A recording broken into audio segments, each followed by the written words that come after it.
நான் முத்துக்கிட்ட சொல்றாங்க. எனக்கு என்னமோ இது சிந்தாமணி பண்ண வேலை மாதிரி தாங்க தோணுது அப்படின்னு சொல்லிட்டு, அதுக்கு அவங்க மட்டும் இந்த வேலைய பார்த்துருந்தா நான் சும்மாவே விடமாட்டேன். இத்தன நாளா போனா போகட்டும்னு சொல்லி பார்த்துட்டுருந்தேன். உனக்கு வந்து ஏதாவது தொந்தரவு குடுத்துட்டு இருந்தாங்க அப்படின்னா, நீ சமாளிச்சுக்கிட்டு இருந்த. சரி அதனால தொழில் போட்டினால இப்படிலாம் பண்றாங்கன்னு சொல்லிட்டு விட்டுட்டேன். ஆனா இந்த அளவுக்கு அவங்க போயிட்டாங்க அப்படின்னா, நான் கண்டிப்பா சும்மா விட மாட்டேன் அப்படின்ற மாதிரி சொல்றாங்க. அதுக்கப்புறமா ஏன்னா அவங்கள தவிர வேற யாருங்க அப்படி பண்றதுக்கு வாய்ப்பு இருக்கும்? அதனால அவங்க தான் பண்ணியிருப்பாங்க அப்படின்னு சொல்லும்போது, சரி நான் கொஞ்சம் வெளியில போயிட்டு வரேன் அப்படின்னு சொல்லிட்டு போறாங்க.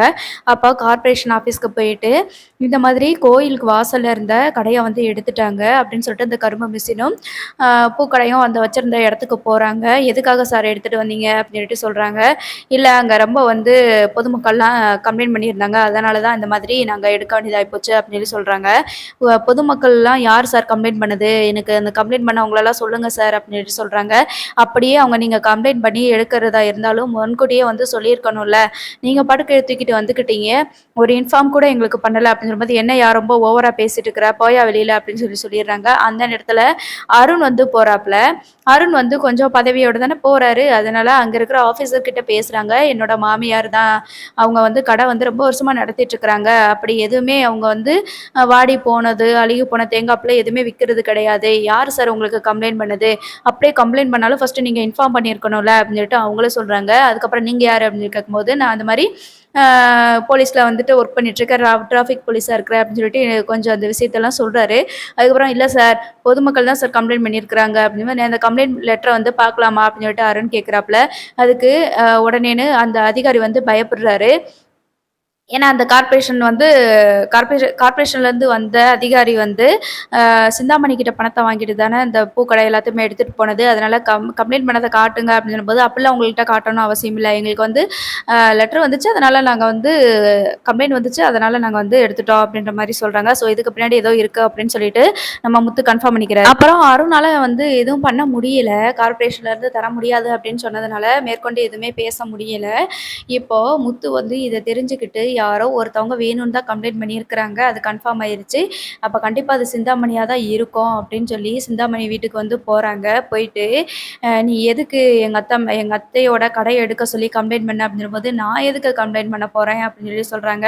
"உண்மைய சொல்லிரு. நீ தான்னு எனக்கு தெரியும். எனக்கு வந்து நான் கார்ப்பரேஷன் ஆஃபீஸ்ல போய் பார்த்துட்டேன், பேசிட்டேன். அவங்க உன்னைய தான் சொல்றாங்க" அப்படின்னு சொல்லி சொல்றாங்க. "அத நான்லாம் கம்ப்ளைண்ட் பண்ணல. யார் சொன்னது? நான்லாம் கம்ப்ளைண்ட் பண்ணல" அப்படின்ற மாதிரி சிந்தாமணி சொல்றாங்க. அதுக்கப்புறம், "இல்ல நீ தான் கம்ப்ளைண்ட் பண்ணியிருக்க" அப்படின்னு சொல்லிட்டு அந்த அதிகாரிய கையோடயே நம்ம முத்து வந்து அவருடைய கைவரிசைய காட்டி கூட்டிட்டு வந்துடுறாங்க. "நீ தான் கம்ப்ளைண்ட் பண்ணியிருக்க. இவங்களுக்கு ஃபோன் போட்டு சொன்னது மட்டும் இல்லாம, இவங்களுக்கு லஞ்சமும் குடுத்துருக்குற அந்த கடைய காலி பண்ண வைக்கிறதுக்கு" அப்படின்னு சொல்லி சொல்றாங்க. இதெல்லாம் எனக்கு தெளிவா ரெக்கார்ட் ஆயிருச்சு அப்படின்னு சொல்லும்போது, சிந்தாமணி வந்து அப்படியே முழிக்கிறாங்க.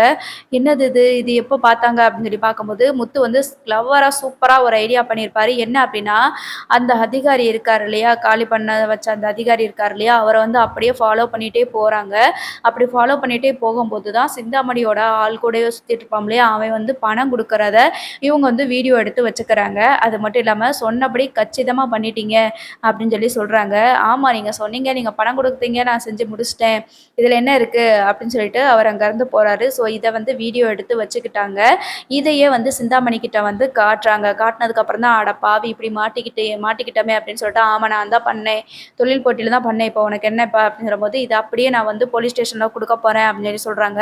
உடனே அந்த அதிகாரி வந்துட்டு, "வேண்டாம் சார் என்னோட வேலையே போயிரும்" அப்படின்னு சொல்றாங்க. அப்ப மரியாதையா அந்த இடத்துல போய் மறுபடியும் கரும்பு மிஷினையும், பூக்கடையும் அதே இடத்துல இருக்கணும் அப்படின்னு சொல்லி சொல்றாங்க. "எப்படி தூக்கிட்டு போனீங்களோ அப்படியே கொண்டு போய் இறக்குங்க" அப்படின்னு சொல்லும்போது, இவங்க வேற வழி இல்லாம வேலை போயிருமே அப்படின்னு சொல்லிட்டு கொண்டு போய் மறுபடியும் வச்சுடுறாங்க. ஆனா இதுக்கான நல்ல பேரு அருண் வாங்கிக்கிருவாருன்னு நெனைக்கிறேன். பாப்போம் என்ன நடக்குதுன்னு.